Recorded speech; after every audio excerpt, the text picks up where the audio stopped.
Muy buenos días, nuevamente a todo volumen jurídico. El ambiente político está que tiembla, más que gelatina sin vaso.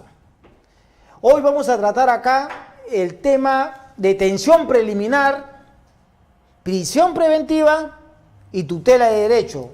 Nos acompaña el doctor Jefferson Moreno y, como siempre, nuestro caserito, el doctor Mendizábal. Doctor Jefferson Moreno. ¿Cómo está? Buen día. Mirando el panorama, viendo cómo están las cosas. ¿Qué dice el artículo 261 del nuevo Código Procesal respecto a la detención preliminar? Hay que desglosarlo bien para que nuestros cibernáuticas sepan de qué se trata. A ver, mire. La regla general es que las personas enfrenten sus procesos en libertad. Esa es la regla general. Debería ser la regla general. Pero acá no, acá no. Tú tienes que tenemos demostrar un tu problema, inocencia y ¿no? después... Sí. Ahora, una vez que exista un proceso, es decir, una vez formalizada la investigación, a una persona le podrían pedir prisión preventiva. Es más, o sea, la privarían de su libertad en pleno proceso de investigación siendo inocente, ¿ah? Y para eso la deberían llamar a una audiencia a pelear con los presupuestos que ahora la Corte Suprema ha establecido. Prisión preventiva. Tú te enteras que hay un pedido contra ti y te llaman a una audiencia a pelear. Si eso es excepcional, mucho más excepcional debería ser que antes que exista un proceso, o sea, antes de formalizar la investigación, en etapa de diligencias preliminares, por ejemplo, un fiscal le toque la puerta al juez y le diga, en aplicación del artículo 261, quiero pedir detención preliminar. No prisión preventiva, detención preliminar. Que nadie se entere, no me llames a nadie. Y el artículo dice, sin trámite alguno. El juez recibe al fiscal, recibe el escrito del fiscal y de inmediato, ¿qué tiene que verificar? Primero, dice el código que existan razones plausibles. Eso dice, razones plausibles de la comisión de un delito. El delito tiene que superar la pena de 4 años. Y además debe existir cierto peligro de fuga o de obstaculización. Yo le voy a leer el inciso, el inciso A, que dice: no se presente un supuesto de flagrancia delictiva, o sea, por supuesto. pon las manos en que la claro, masaza, que no te agarren. Ya. O sea, pero no existan razones plausibles para considerar que una persona ha cometido un delito sancionado con pena privativa de libertad superior de 4 años. Así es. Y por las circunstancias del caso pueda existir cierta posibilidad de fuga. Así es. U obstaculización de las averiguaciones de la verdad. ¿Se cumple en este caso algo para estas personas que han... Vamos. Ya. Con el tema de las razones plausibles, yo creo que no hay discusión. O sea, algo ha construido el fiscal. Con el tema del peligro procesal, creo que ahí está el problema.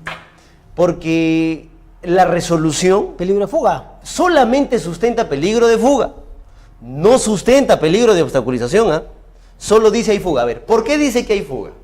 Hay fuga porque creo que la señora Keiko no tiene trabajo conocido. Aunque tiene familia y tiene casa, pero como no tiene trabajo, existe peligro de que se escape. Luego dice el juez, como se trata de una organización criminal, también puede haber peligro de fuga, porque la organización criminal se protege entre ellos. ¿Y sabe qué pasa? Siempre que el fiscal diga que hay organización criminal, de cajón vienen 2 puntos más: la gravedad de la pena y la magnitud del daño. Claro, pues. Entonces, prácticamente en todos los casos en los que existe organización criminal, independientemente de analizar el caso en concreto, siempre vas a encontrar esos puntos a analizar. Y si obviamente una organización, si imputas organización criminal, siempre vas a encontrar esos puntos, ¿no? Pero es que el peligro procesal tiene que ir más allá que eso.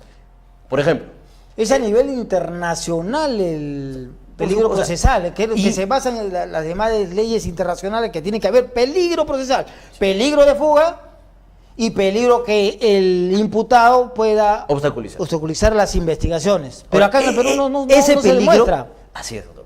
Ese peligro es el presupuesto más importante. ¿Por qué ni siquiera le comento lo de las razones plausibles? Porque si las razones plausibles fueran lo más importante, entonces a la señora le estamos adelantando la pena. Y si las razones plausibles fueran lo más importante, ¿por qué no formalizas el proceso? ¿Por qué sigues en diligencias preliminares? Claro, si tienes razones plausibles, si tienes un caso bien armado, es más, acúsala de una vez. Pero ¿sabe qué pasa, doctor? Por ejemplo, él pide detención preliminar para realizar actos de investigación, y por eso es que necesita a estas 20 personas detenidas, encabezando a Keiko Fujimori. ¿Cuáles son los actos de investigación que va a realizar? Por ejemplo, hoy día, allanamientos. ¿Para eso los necesitabas presos?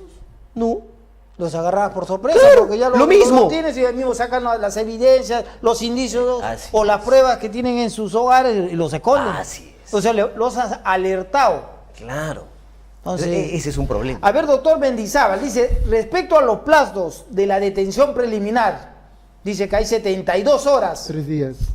Pueden 72 en casos horas simples. Para casos simples. Hay 10 días Se puede para ampliar. organizaciones ¿quién lo criminales y hay 15 días para terrorismo, espionaje, tráfico de drogas, etc, etc, etc. ¿Qué es 10 días? ¿Qué hay? Que puede ampliarse también. Que puede ampliarse. Pero una cosita, cuando se le detiene, por ejemplo, a la ex primera dama, Keiko Fujimori, se le dice por estas razones porque hay un nexo entre la organización criminal y Odebrecht. ¿Por qué? Porque hay unos, los que se acogieron a este beneficio como colaboradores eficaces. Dice que han aportado. Sí, dice porque son 1.200 millones y es más, 1.200.000 es por ilícito. Pero la ilicitud de una transferencia, eso no constituye pues la base para el delito de lavado de activos. Pero acá viene la cosa, que cuando ella organiza los cócteles y las rifas, y por ejemplo, los aportantes fantasmas, es más, una de las detenidas no dice, a su vez, que ella le manifestó ella. Yo le doy mi contadora para que ella le entregue $27.000 como aporte de campaña. ¿Y qué dice después la contadora? Dice, no, yo desconozco. O sea, con esos méritos es que lo que ha construido la Fiscalía para efecto de solicitar la detención preliminar. Y es más todavía. El hecho está en que la detención preliminar acaso cumple también, como medida cautelar, cumple los mismos presupuestos de una prisión preventiva. O sea, la fumis bonitionis, que dice la fumis comissis delicti, o el periculum in mora, es también, por ejemplo, el principio de necesidad que no se aplica, en vez de prisión preventiva, no se aplicaría también por la detención preliminar, doctor. No, claro, pero lo que pasa es que es un nivel inferior. Miren, el código dice, para detención preliminar, razones plausibles. Para prisión preventiva, graves y fundados elementos de convicción. Yo no sé quién maneja las redes sociales del Poder Judicial, pero por ejemplo ayer veía yo un tuit del Poder Judicial que decía, se le ha dado detención preliminar a la señora Keiko porque existen elementos de convicción. No, los elementos de convicción recién existen una vez que existe el proceso. Pero doctor, mire, es cierto lo que usted dice. O sea, estas razones, las declaraciones de los colaboradores y en fin las incongruencias que ha encontrado el fiscal en el caso, son razones plausibles. Ya. Pero si hay un caso tan bien estructurado, ¿por qué no inicias el proceso de una vez? Este caso tiene casi 3 años de investigación, doctor. Y mire, el día de ayer, la Corte Suprema, independientemente de quién se trate, le hablo de la Corte Suprema como decisión judicial. La Corte Suprema acaba de decir que en casos de diligencias preliminares, cuando se trate de imputación por organizaciones criminales, el plazo es de 36 meses, o sea, 3 años. Y hay un problema en el país, porque nosotros cambiamos de sistema, del Código del 40 al Código del 2004, y una de las ventajas, se supone, de cambiar era que ya teníamos plazos fijos. En el Código de Procedimientos del 40 no teníamos plazos. Se habla de plazo razonable. Claro, o sea, al punto de que Chacón Málaga, Salazar Monroy, todos tuvieron que ir al Tribunal Constitucional a reclamarlo del plazo razonable. El Claro, doctor 9 tiene la años razón, estuvo Chacón, pues. Claro, entonces mire, cuando se emite el Código del 2004, este Código Procesal el nuevo, el plazo de diligencias preliminares dice así, 60 días prorrogables por el fiscal, a su criterio, dependiendo de la complejidad y eso. Entonces, jurisprudencialmente se ha complementado y dijimos así, para casos simples puede solamente hasta 120, para casos complejos hasta 8 meses. Y ayer la Corte Suprema ha dicho que para casos de crimen organizado, 36 meses, o sea, 3 años. Le cuento una experiencia personal como lo hice la otra vez. Porque claro, esto yo no lo he leído, yo lo he vivido. O sea, a mí me pasa todos los días. Un fiscal me notifica con una apertura de diligencias preliminares. Me dice, vamos a empezar con 60 días. Terminan los 60 días y le digo, decide. No, voy a ampliar por 60 más, 120. Se le acaba, o antes de acabarse los 120, me dice, me acabo de dar cuenta de que el caso es complejo. Me cambia el plazo y me dice, como la jurisprudencia me lo permite, ahora el plazo es de 8 meses. Antes de acabar los 8 meses, solicito mi control, ya, para pelear con él, y él me dice, discúlpame, me acabo de dar cuenta de que es un caso de crimen organizado. ¿Me patea cuánto? 36 meses. Yo creo que toda fiscalía que tenga más de 3 personas y por ahí algo de estructura, lo que va a hacer es imputar organización criminal. Y te sientas tranquilo a investigar 3 años sin ningún problema. Me parece estar atentando contra unos derechos fundamentales de la persona. Hay una Doctora, casación, doctor, permítame, hay una casación justamente de San Martín, cuando decía, cuidado, que la prognosis de la pena, y justamente hacían eso por asociación ilícita que estaba de moda, cuando había una prognosis de la pena, pues decía, ah, no, como usted dice, ¿no? Ah, no, me di cuenta, ahora es así, entonces te doy mucho más. Entonces, lo que se establece, dice, con la casación de San Martín, en este momento no me acuerdo el número, pero porque emite todavía hecha por tierra la resolución administrativa del 2011 que decía, pues, el arraigo laboral, familiar y domiciliario. Cuidado, lo que acá no prevalece el quantum de la pena o de la prognosis de la pena. Acá lo que debe primar y subsidiariamente a la prognosis de la pena son justamente el peligro de fuga, los arraigos, etcétera. O sea, pero acá está al contrario. Como decía el doctor, lo más importante debe ser el peligro procesal. Porque si el peligro procesal no es lo más importante y siempre nos vamos a concentrar o en las razones plausibles o en los graves y fundados elementos de convicción, lo que estamos haciendo es adelantarle a un juicio, es adelantarle la pena. doctor, terminada pues los 10 días que va a estar Keiko tomando sol en rayitas, que es la detención preliminar, bien, podría el fiscal solicitar una prisión preventiva de acuerdo al artículo 268 del nuevo Código Procesal Penal. Yo Cuidado que no es un prerequisito, ¿no? Ah, no. Y yo creo que eso pasa siempre. Y yo creo que eso va a pasar. Van a vencer los 10 días, incluso debería ser antes del plazo de vencimiento de los 10 días. Primero va a formalizar la investigación, o sea, va a establecer que existe un proceso y va a pedir prisión. O sea, va a la formalización de la mano con el requerimiento de prisión. Sí, pero ahorita han aceptado la apelación de la detención preliminar, o sea, la apelación. Lo que pasa es que eso debería ser resuelto antes, ¿no? Yo tengo casos Tienen en los 48 cuales... horas, o sea, tienen hasta el domingo para ver esta apelación. Doctor, Lo verán el lunes seguro. Esperemos que por ser mediático el caso, eso pase. Sí, porque yo tengo creo casos... que sí, doctor, porque estamos en octubre y hay milagros, hay milagros. Esperemos Entonces, que sí, esperemos que sí. Doctor, la prisión preventiva, que existen fundados y agravantes... Y graves. Graves. Elementos de convicción. ¿Qué quiere decir eso para nuestros cibernautas? A ver, hubo bastante discusión sobre qué implica. La Corte Suprema primero emitió una casación como doctrina vinculante, que es la 626-2013 Moquegua, ya muy conocida. Sí. En esa casación dijo que el juez debe hacer un análisis de probabilidad, un análisis de suficiencia, para saber que existen graves y fundados elementos de convicción. Un análisis de suficiencia similar al que haría el juez en la etapa intermedia. Es decir, en el grado de probabilidad, con lo que el fiscal me está presentando, probablemente, este caso puede pasar a juicio y podría ser condenada la persona, en el grado de probabilidad, sí, suficiencia.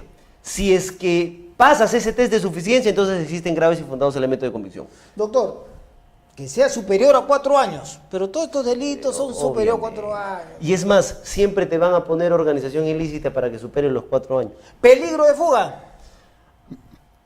El peligro procesal, fuga y obstaculización, tienen una característica principal. 269, ¿sí? Tienen que ser objetivos. O sea, no se pueden presumir. Tienen que tener alguna base objetiva. Por ejemplo, permítame contarle el caso del o actual todavía gobernador regional del Callao, Félix Moreno. Ustedes se acordarán que al señor le pidieron prisión preventiva. La sala revoca la prisión. ¿Qué es lo que se dijo contra él en primera instancia? Existe peligro de obstaculización. ¿Por qué? Porque tenemos un postulante a colaborador, todos sabían quién era, y el postulante a colaborador, como todos nosotros, tiene Facebook, hace una publicación en el Facebook, alguien le comenta, Sí, sí. y le dice la famosa frase, eres Gil, morirás Gil. Como Gil. Entonces, ¿qué pasa? Fiscalía lleva la captura de pantalla, lleva la impresión y dice, aquí está, como ustedes piden objetividad, aquí está, miren, van a matar a mi testigo clave, ¿no? Entonces, la sala de el juez Concepción Carguancho, ¿no? Lo que dice es, ahí está la objetividad del peligro.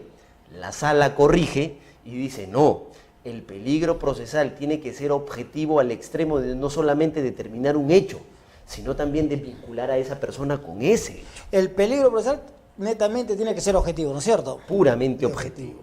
Ahora, hay criterios que el código establece para valorar el peligro de fuga. Por ejemplo, encabeza la lista el arraigo. Mucho se habla del arraigo.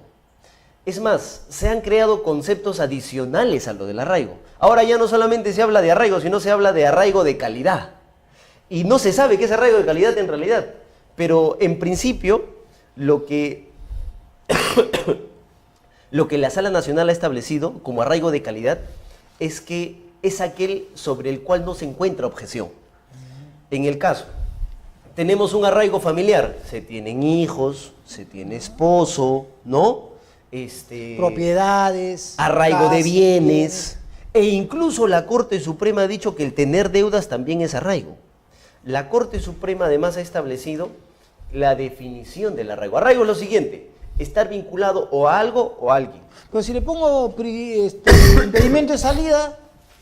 Ah, por supuesto. Es que ese es un análisis posterior. Primero solamente hay que ver si tiene arraigo.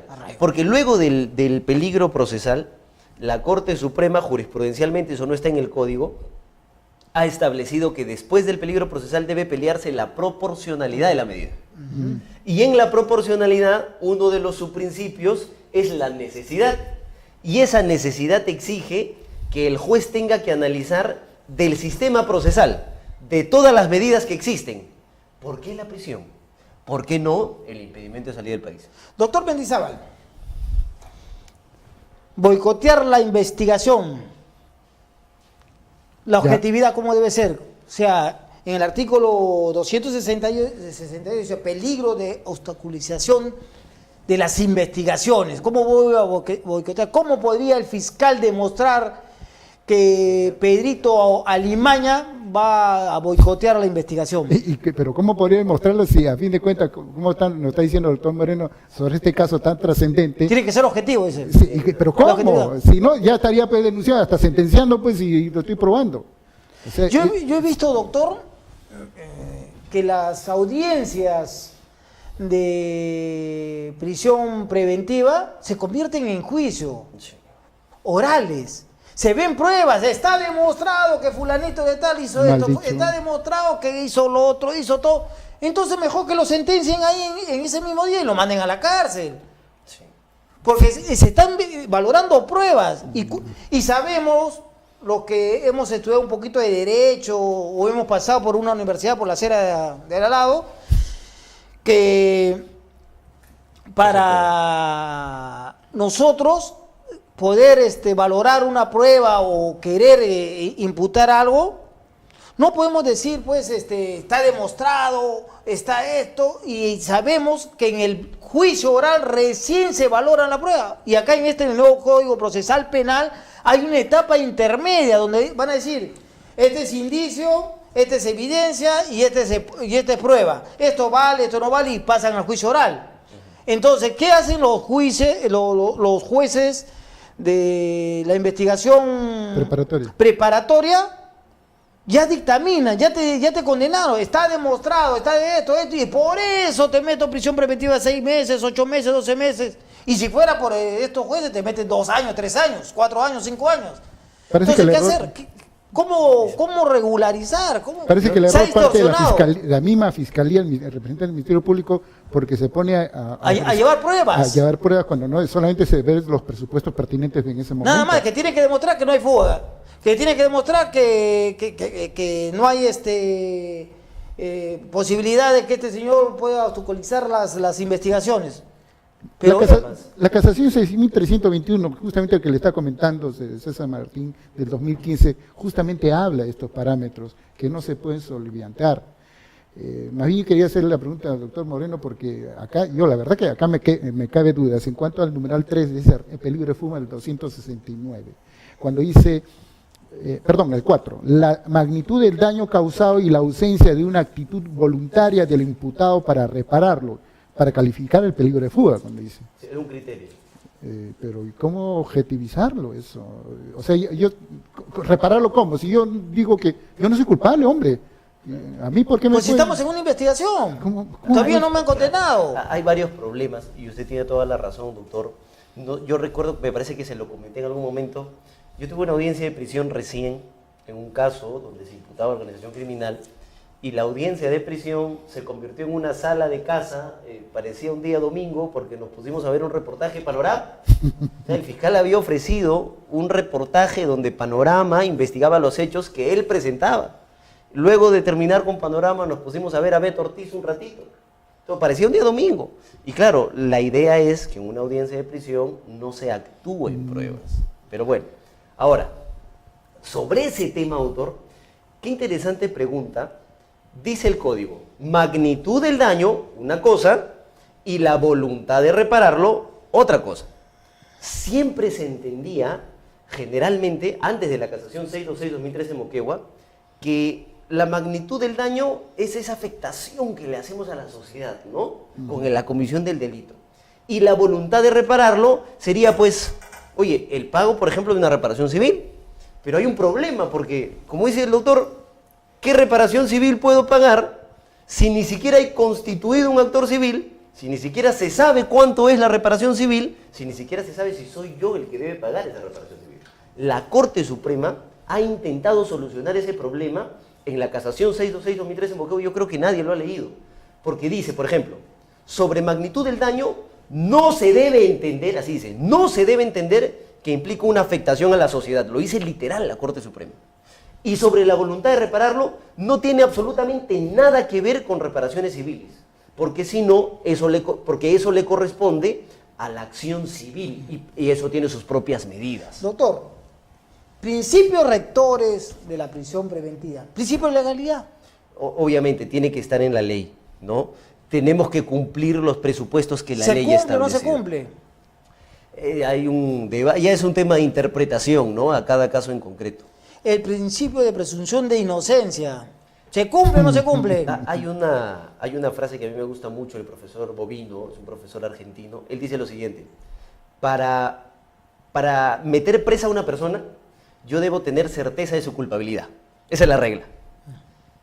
Pero para meter presa a una persona teniendo certeza de su culpabilidad, debo meterla presa sin tener certeza de su culpabilidad.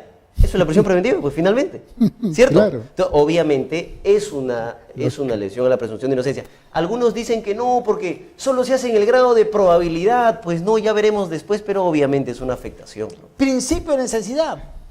A ver, hay que analizar si es que la prisión preventiva es la única que alcanza tus fines. Por ejemplo, imagínense que Fiscalía viene y dice, yo quiero prisión porque si no le damos prisión, esta señora se va a vivir a Estados Unidos o a Japón donde tiene familiares. Si es por eso que pides prisión, entonces debemos analizar por qué no hay impedimento de salir del país. Porque tú no estás pidiendo prisión para que la señora, por ejemplo, no cumpla la sentencia, solamente estás pidiendo prisión, y eso dice la resolución, yo la he leído completa, y dice, yo pido prisión o doy prisión porque esta señora se puede ir o a Estados Unidos, donde vive la familia de su esposo, o a Japón.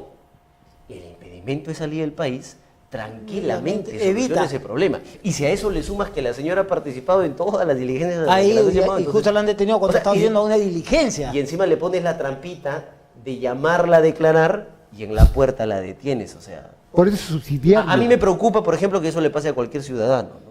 Si le pasa a un político, pues nosotros pues estamos perdidos. Por eso se llama principio de subsidiariedad, por ejemplo, ¿no? Porque Debe yo ser teniendo subsidiario, ¿por qué claro. aplico? ¿Por qué aplico esto? El otro, principio de proporcionalidad. ¿Se cumple o no se cumple? Tampoco.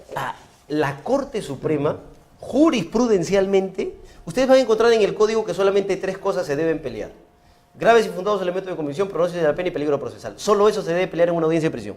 La Corte Suprema, vía jurisprudencial, dijo, además de esos 3 van a pelear 2 cosas más para ver si así imponen menos prisiones. ¿Qué cosa? Principio de proporcionalidad y además duración de la medida. En las audiencias de prisión, ahora se pelean estos 5 puntos. Y cuando uno pelea en la proporcionalidad, sí es de risa porque el fiscal dice, bueno, la medida es proporcional, es idónea porque cumple la finalidad, es necesaria porque no existen otras medidas, y es proporcional, pues, porque, bueno, es un delito de crimen organizado, ¿no? Es lavado de activos, entonces está afectando, obviamente. Sobre la libertad siempre va a ganar el crimen organizado, así que es proporcional. Y punto, ya se sienta. La proporcionalidad me dicen que es proporcional a lo que tú has actuado, por eso te aplico esto. Listo, se acabó. No, ese es un mal enfoque de Y proporcionalidad. las resoluciones, sería bueno que alguien haga un análisis de las resoluciones judiciales que han impuesto prisión y analicen en el aspecto de proporcionalidad. En muchos casos, no en estos mediáticos quizá, pero en casi todos los casos, siempre van a encontrar que el principio de proporcionalidad, en la motivación, solo ponen cuál es la definición y no el análisis del caso en concreto. Porque cada caso concreto se debe analizar por Cada caso es principio. diferente, pues. En el caso que yo les cuento, por ejemplo, donde yo he sido abogado, no, me lo han contado, el fiscal dice, voy a sustentar la proporcionalidad para todos, son como 25 personas, lo que voy a decir corresponde a todos. ¿Qué? ¿No vas a hacer uno por uno? No, es igualito para todos. Fundada la prisión y la jueza Yo asumió. creía, creo que me enseñó un profesor cuando estudiaba Derecho que en el derecho penal la imputación o el delito es personalizado, entonces no podemos a todos ponerle la misma pena por un hecho delictivo. No sé Pero, qué tal. doctor, eso pasó. ¿Y por qué pasó? Porque ya íbamos 4 días en audiencia y la jueza está cansada después de esos 4 días. Entonces, si me pongo a que cada uno pelee la proporcionalidad, son 25 abogados con un fiscal, no tenemos para rato, así que ya de una vez uno solo. Prueba suficiente, dice también otro principio. Eso es justamente lo que decía el doctor, el fumus comici delicti. Tiene que existir una alta probabilidad de que el señor esté vinculado a un hecho delictivo, de que él haya podido cometer, siempre en el grado de probabilidad. Esa es la idea. ¿De qué modo? Excepcionalidad. Bueno, Sí, no se cumple. No, pues. pues, no sé. Es un deporte nacional, se ha convertido en el Poder Judicial y la Fiscalía, la prisión preventiva, detención preliminar. ya Doctor, tenemos... por ejemplo, en la de Pixi, por ejemplo, hay un casito ahí singular en el centro penitenciario de Pixi, que está en Lambayeque. ¿Sabe para cuánto es? Para 880 internos. ¿Sabe cuántos hay? Más de 3.700 internos. Y más de 1.800 por prisión preventiva. Sí, efectivamente, ese es un gravísimo problema. Ahora, creo que la única forma de entenderlo es que nos puede pasar a nosotros. Yo, por ejemplo, hacía una reflexión vía redes sociales el día de ayer, o el día que me enteré de la detención de la señora Keiko, y había personas que me decían, pero Jefferson, ¿por qué defiendes a los poderosos, no? O sea, ¿por qué dices que esto es ilegal? ¿Por qué se está abusando si es que la señora pues, es una poderosa y hay que atacarla? Y a mí lo que de verdad me preocupa es que eso le pase a cualquier ciudadano. O sea, imagínense que un día un fiscal llega y nos dice, pedido de prisión preventiva contra ti, Jefferson. Yo tengo un carro, salgo manejando mi vehículo, Dios no quiera, atropello a alguien de manera culposa. Yo no quise cometer el delito, yo no quiero cometer delitos, pero puedes cometer un delito. Entonces, en el camino. o sea, claro, y me piden prisión preventiva, ¿por qué? Porque dicen que el domicilio de mi DNI no coincide con el domicilio donde vivo. Por ejemplo, mi DNI dice que yo vivo en Huaraz, pero de verdad yo vivo en Lima. Entonces el fiscal va a llegar a decirme, no sabemos dónde encontrarlo, me encuentran acá en el canal, no hay ningún problema. Y hablando de esto, del arraigo, dicen que la señora Keiko no tiene trabajo conocido. Aunque bueno. las boletas, pues, no cree que es suficiente. Ahora, claro, lo que dice el juez en una línea es, no tiene trabajo conocido. Lo que he escuchado de la doctora Juliana Loza, que es abogada de la señora Fujimori, es que la señora es presidenta del partido. Y por ser presidenta del partido, ella está en planilla. ella recibe pagos del partido. Entonces, ahí está el tema del trabajo. O sea, que no les guste que trabaje ahí es otra cosa. Pero de que tiene ingresos y tiene trabajo, los tiene. Está demostrado, eso sí está demostrado, que el partido le da una cierta cantidad por ser presidenta. Por supuesto. Doctor, anteayer se presentó Toñito Camayo pidiendo una tutela de derecho. Sabemos que ahora, pues, desgraciadamente, se supone, se cree que los colaboradores eficaces no son identificados y le dan un número. Así Desgraciadamente ahora todos sabemos quiénes son los colaboradores eficaces, en este caso de los cuellos blancos, sabemos que es Toñito, sabemos que es el doctor Mendoza y que está pidiendo el doctor Ríos también acogerse. Es más, debería ser es delito. Claro, debería ser algo anónimo, pero ya está. ¿Qué es una tutela de derecho? ¿Cómo se come? ¿Cómo se mastica para que nuestros cibernautas sepan de qué se trata una tutela de derecho? Que a veces hay algunas personas, algunos fiscales, algunos jueces que no les gusta. Que se le escripa, a los fiscales le escripa. No les gusta la tutela de derecho, sí. Sí, a ver, cuando teníamos el código del 40, imagina el siguiente supuesto, tan simple como esto. Usted va y le pide copias al fiscal del caso, porque usted es el investigado. El fiscal le dice, no le voy a dar copias, pague su tasa. Señor, ¿le puedo tomar fotos para ahorrarnos el trabajo usted y yo? No, pague su tasa. Paga su tasa, presenta su escrito, regresa por sus copias y le dice, regrese otro día, estoy ocupado, tengo mucho trabajo. ¿Usted cree que acá estamos jugando? Pero justamente por eso le digo, quizás le puedo tomar fotos. No, señor, regrese otro día. Regresa otro día y no le dan las copias. Regresa al tercero y no le dan las copias. ¿Con quién se queja? O sea, no hay con quién quejarse. Hablo del antiguo sistema, del Código de Procedimientos de 1940. Es más, incluso en el proceso sumario. No hay con quién quejarse. Entonces, ¿qué es lo máximo que podrías hacer? Por ejemplo, irte a quejar a la oficina de control de la magistratura o a la oficina de control de la fiscalía. Ahí te quejas. Pero ahora, o por ejemplo un amparo. ¿No? Un amparo te podría ayudar. La lesión a un derecho, tiene plazos, tienes presupuestos, pero ahí está la solución constitucional. Pero hay amparos pues, que demoran, doctor. Claro, ¿no? Y para que tenga una copia, imagínate. Una copia. Entonces, ¿qué pasa? Ahora el sistema, con el Código del 2004, lo que ha hecho es traer a un juez constitucional, es un mini juez constitucional. Porque, por ejemplo, si no te dan las copias, entonces ¿tú qué haces? El artículo 71 del Código Procesal reconoce los derechos de toda persona que está siendo investigada. Siempre y cuando se te lesione uno de esos derechos, tú puedes tocarle la puerta al juez de investigación y decirle, señor juez, el fiscal se está lesionando mis derechos. Quiero que usted, como juez de garantías, tutele mis derechos, los proteja. El problema es que la tutela solamente procede ante la violación de un derecho. Eso dice la Corte Suprema, no procede ante la amenaza de violación. Tendrías que esperar a que te la lesionen y recién irte en tutela, porque el pedido concreto al juez vía tutela es, señor juez, restablezca mi derecho que ha sido lesionado. ¿Y en qué momento se puede aplicar la tutela? Porque muchas veces dicen una tutela, aunque sea en la fase intermedia. No, la tutela de derecho solamente procede en fase de investigación preparatoria. Normalmente el juez de investigación preparatoria aparece una vez formalizada la investigación preparatoria, pero eso no quiere decir que un investigado no pueda acudir vía tutela en diligencias preliminares. Es posible, en toda la etapa de investigación preparatoria, acudir vía tutela. Ya en etapa intermedia no se podría, y tiene lógica, el código dice no, porque en etapa intermedia ya lo único que peleas es la contestación a la acusación. Ya tienes una acusación escrita, tienes que contestarla y luego tienes que ir a pelear a la audiencia. Y cualquier cosa que quieras hacer contra esa acusación lo vas a hacer por escrito, ¿no? Ya no hay un acto de investigación en curso sobre el cual te puedas quejar. Este es un tema de tesis, entonces el hecho que tiene que haber el agravio objetivo para... Oiga, ¿qué? ¿Piensa que me agravie todavía primero? Yo vi recientemente una tutela de derechos del expresidente Pedro Pablo Kuczynski. Él solicitaba una tutela porque le estaban pidiendo unos documentos que no pertenecían a él, sino a la empresa, a una persona jurídica. Pero claro, o sea, digamos que no había una lesión en concreto, decía el juez.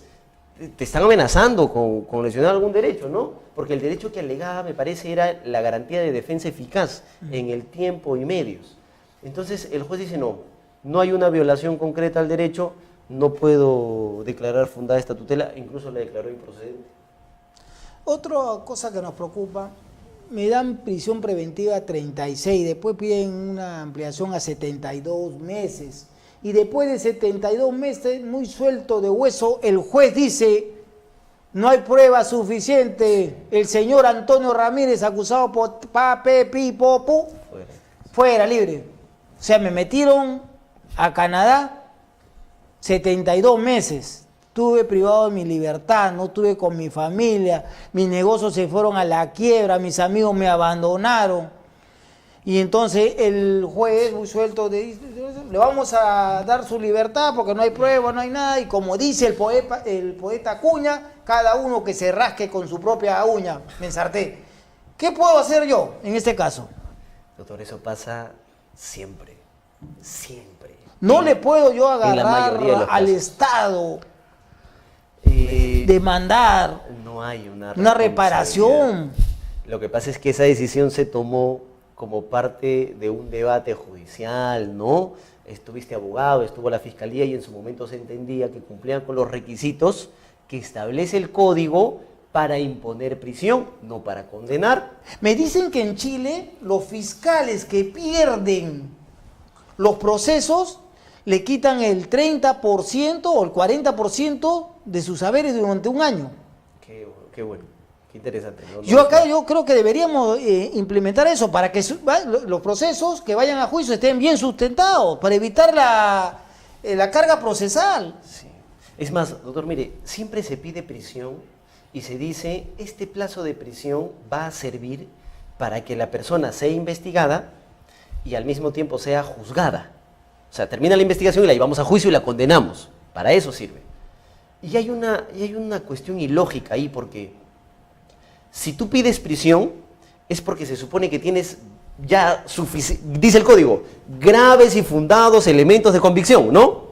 Entonces la pregunta es, ¿para qué pides 36 meses más de investigación si se supone que ya tienes todo? Todos los elementos. Claro. En realidad, y eso lo van a ver en varios casos, se pide prisión, se da prisión, ya fiscalía se sienta, tranquila, se relaja, ¿no? Los 36 meses se los toma de largo y al final pues recién acusa. ¿Qué es lo que pasa, por ejemplo, con el señor Ollanta, ¿no? Al señor le pidieron prisión. Bueno, ya están en libertad. Y dijeron que, no, yacito, tenemos ya la acusación. Hasta ahorita estamos esperando, ¿no? Porque si pidieron prisión es porque tenían suficientes elementos.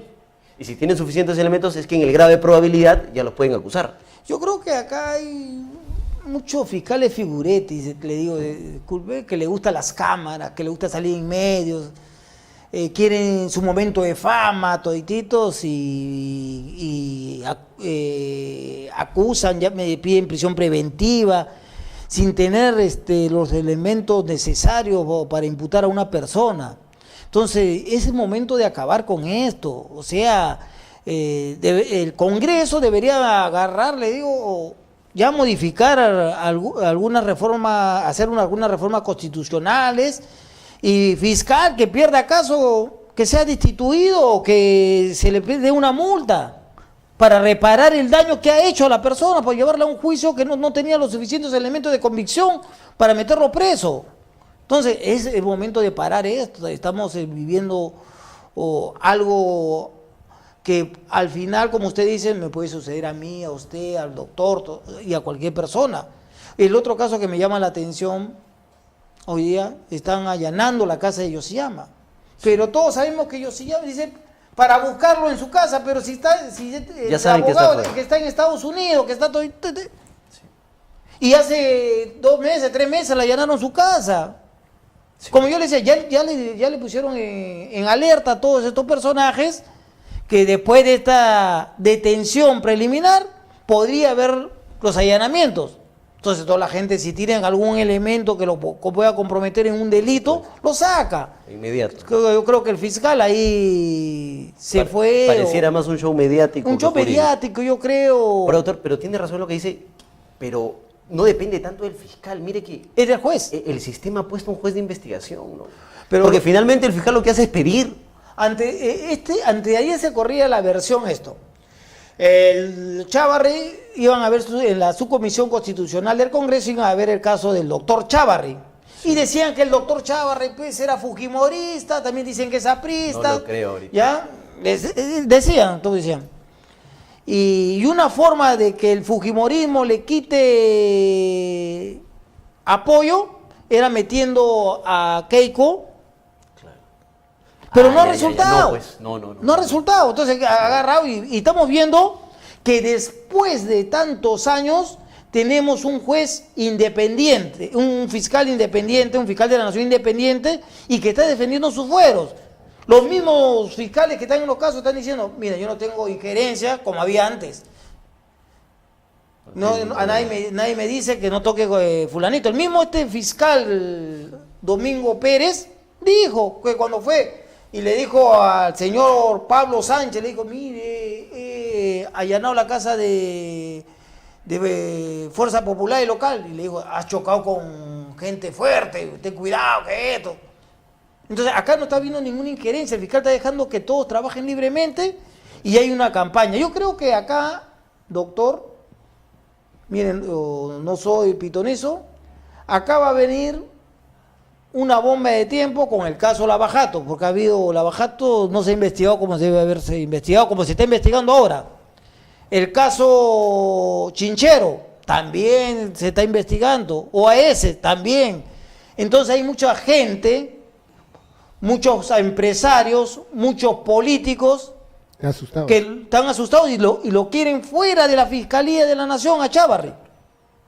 Entonces, y hay gente que no, que porque el señor mintió, pues hay que sacarlo, porque no dijo que se había reunido con los periodistas. Los periodistas nos reunimos todos los días del año con políticos, conversamos, nos llaman para que los apoyemos. Entonces es normal. Entonces acá hay algo trasfondo que se debería investigar y que peligra, yo creo que peligra el Ministerio Público en su parte autónoma. Yo creo que quieren meter un zarpazo, yo quiero controlar el Ministerio Público como en el tiempo de Fujimori, Montesinos, quiero controlar el Poder Judicial y hacer las leyes a mi medida y no ver pues chocar con fulanito, hacer persecuciones judiciales, tenerte arrinconado. Entonces hay que tener mucho cuidado, porque esto lo que estamos viendo acá es algo raro, algo no normal, como le digo. Ahora los allanamientos, las medidas, y todo esto se ha desatado por una portada de hace 3 días del Diario Expreso. El Diario Expreso sacó, se viene prisión preventiva para Susana Villarán y su gerente, Prado. Se han puesto a temblar todo el mundo. Y también se viene prisión preventiva para Ollantumala. Ya se viene pronto. Se vienen los documentos que se han traído de Brasil son contundentes en el Lavajato. Ha habido personajes en el caso Lavajato que no se le han tocado y que tendrán que explicar. Entonces por ahí creo que hay mucho temor. También el caso que ya se estaba por archivar, pues el caso Chinchero, que es un escándalo, que ha habido ahí, se está investigando una posible coima. Y ya hay un colaborador eficaz, ha puesto muy nervioso a ciertos personajes del gobierno actual, que estuvieron presionando para que se firme el contrato, que lo arrinconaron al procurador, al Contralor de la República, acuérdense, que los grabó. Solo a la fuerza, ¿eh? Poco faltó que al Contralor lo lleven a la Inquisición y le pongan al banquillo y lo estiren hasta que diga, sí, que vaya el contrato. Entonces tenemos que ver eso, doctor. ¿Acaso el 202 del Código Procesal Penal, donde dice se puede no quebrantarse, ¿no? se puede ir contra los derechos fundamentales para el esclarecimiento de un proceso, ¿no se podría ver por ahí que podría restringir derechos fundamentales, doctor, en un proceso? Claro. Lo que queda claro es que ningún derecho es absoluto, ninguno. Es posible restringirlos, pero en la forma y el modo constitucionalmente previsto y en el que la ley también ha previsto. ¿Tú le puedes quitar la libertad a una persona siendo inocente? Claro, se la puedes quitar, pero cumple los presupuestos. Cumple los presupuestos. Yo les agradezco haber estado en este programa a todo volumen jurídico. Hoy es el día del huevo. Ojalá que algunas personas no agarren los huevos para tirarle a ciertos personajes políticos, judiciales y fiscales. Hasta la próxima. Muchas gracias.